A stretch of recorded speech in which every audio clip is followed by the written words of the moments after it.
masuk. Silakan masuk Mas Edi.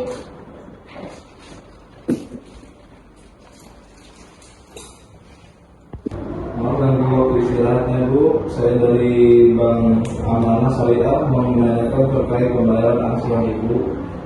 Ya Mas, saya mohon maaf sebesar-besarnya sampai sekarang saya belum bisa bayar. Bu, tunggakannya Ibu sudah masuk bulan keempat, biasanya Ibu selalu tepat waktu, apakah Ibu ada kendala? Jujur Mas, usaha saya sedang terpuruk, harga kain naik, pesanan dan langganan juga berkurang drastis. Apakah usaha konveksinya masih berjalan Bu? Masih Mas, tapi pemasukan jauh kurang drastis. Karyawan yang dulu 15, sekarang hanya 5 orang yang saya pertahankan. Apakah Ibu masih punya kemampuan membayar sebagai cicilan, misalnya 25% dari angsuran normal? Maaf Mas, untuk sekarang saya benar-benar kesulitan, bahkan untuk makan karyawan saya pun meminjam ke tetangga. Baik Bu, saya mengerti kondisi ini akan saya laporkan ke bank agar dicarikan solusi terbaik. Saya pamit dulu Bu. Iya Mas, terima kasih atas pengertiannya, mohon bantuannya. Baik Bu.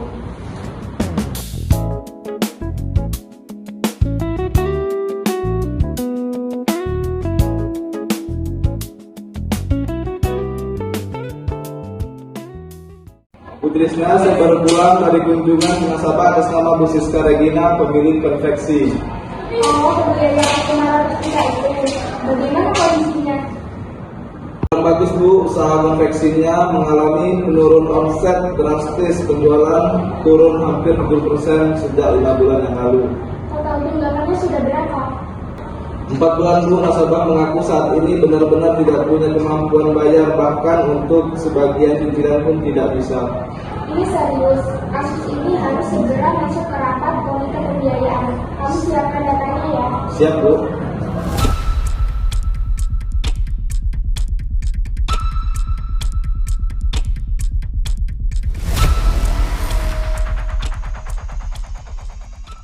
Assalamualaikum warahmatullahi wabarakatuh.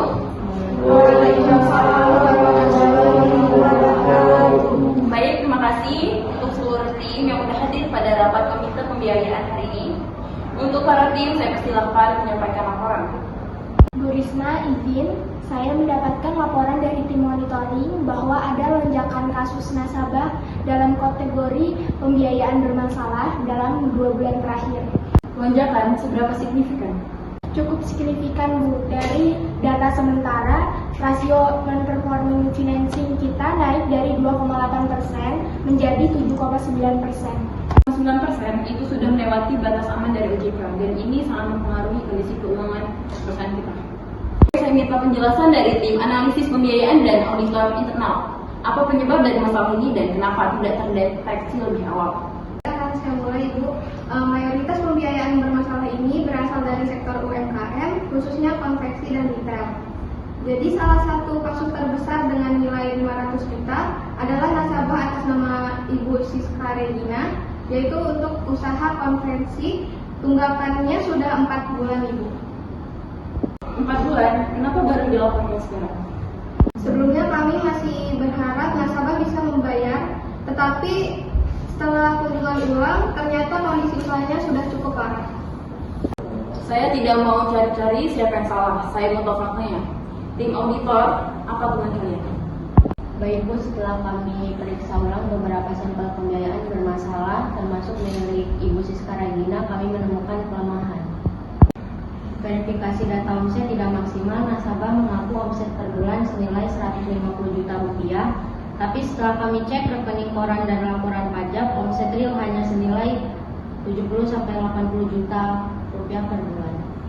Artinya, sejak awal kemampuan membayar nasabah sudah pas-pasan? Benar Bu. Tapi jujur Bu, saat survei dulu kondisinya memang terlihat ramai, banyak karyawan pesanan menggunung, mungkin faktor musiman. Itu kelemahan kita Bu, verifikasi tidak mendalam. Kita hanya mengandalkan observasi visual, tidak cross-check ke pelanggan atau pemasok. Silakan jelaskan. Saya jabarkan faktor pembiayaan bermasalah secara lengkap Bu. Faktor pembiayaan kurang dalam. Verifikasi omset hanya mengandalkan keterangan nasabah tanpa dokumen pendukung. Saya akui Bu, monitoring pasca pencairan belum optimal. Idealnya setiap 3 bulan kunjungan ulang. Tapi ini nyaris 6 bulan tidak dimonitor karena keterbatasan SDM.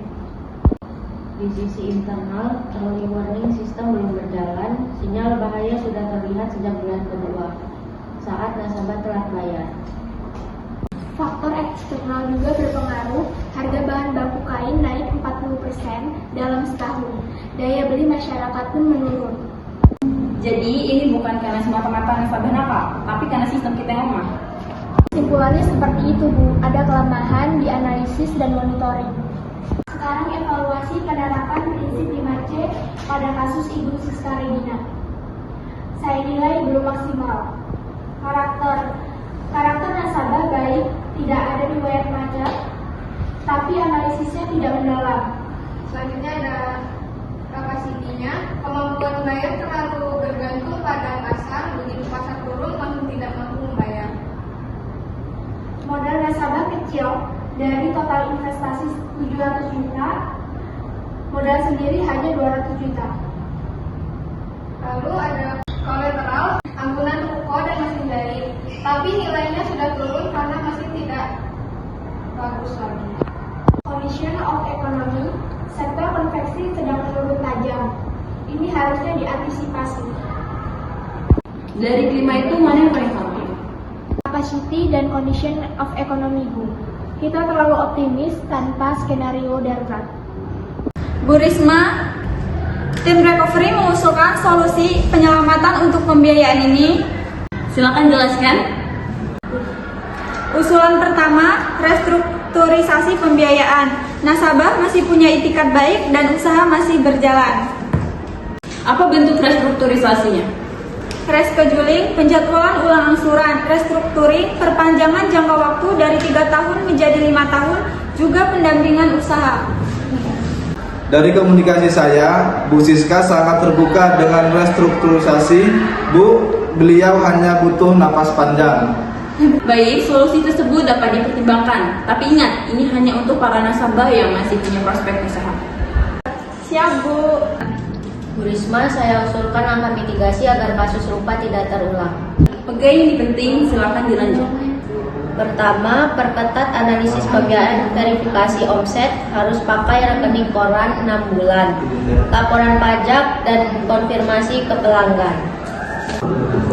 Kedua, survei lapangan harus lebih detail, minimal 2 kali sebelum pencairan dan dilakukan secara tidak terduga. Yang ketiga, monitoring rutin setiap bulan untuk nasabah beresiko tinggi dan 3 bulan untuk yang reguler. Keempat, early warning system yang lebih sensitif, begitu telat bayar 1 bulan langsung masuk peringatan dini. Baik, semua usulan saya terima dan untuk divisi risiko saya minta untuk menyusun standar operasional prosedur yang baru dalam waktu 1 minggu. Siap, Bu. Baiklah, berdasarkan diskusi saya sampaikan keputusan akhir. Pertama, bank menyetujui restrukturisasi untuk Ibu Siska Regina. Ketentuan penjadwalan ulang angsuran menjadi 5 tahun, serta wajib ikut pendampingan usaha. Kedua, tim recovery harus memetakan nasabah bermasalah lain. Mana yang layak restrukturisasi dan mana yang tidak. Ketiga, perkuat penerapan prinsip 5C di seluruh proses pembiayaan. Ini non-negotiable. Keempat, tingkatkan monitoring pembiayaan secara berkala. Mohon izin saya bacakan kesimpulan rapat. Kesimpulan rapat hari ini, yang pertama, penyebab pembiayaan bermasalah yaitu faktor internal seperti analisis kurang mendalam, verifikasi data lemah, monitoring tidak optimal, early warning system tidak berjalan, dan faktor eksternal kenaikan harga bahan baku, penurunan daya beli masyarakat, lemahnya penerapan prinsip 5C. Yang kedua, solusi restrukturisasi pembiayaan, rescheduling dan restructuring bagi nasabah yang punya prospek usaha serta pendampingan usaha. Ketiga, mitigasi ke depan, mempererat analisis, survei lapangan lebih detail, monitoring rutin, penerapan early warning system, dan penyusunan SOP baru dalam 1 minggu. Rapat selesai, terima kasih. Terima kasih untuk seluruh tim, rapat selesai. Wassalamualaikum warahmatullahi wabarakatuh. Waalaikumsalam warahmatullahi wabarakatuh. Baik, Bu.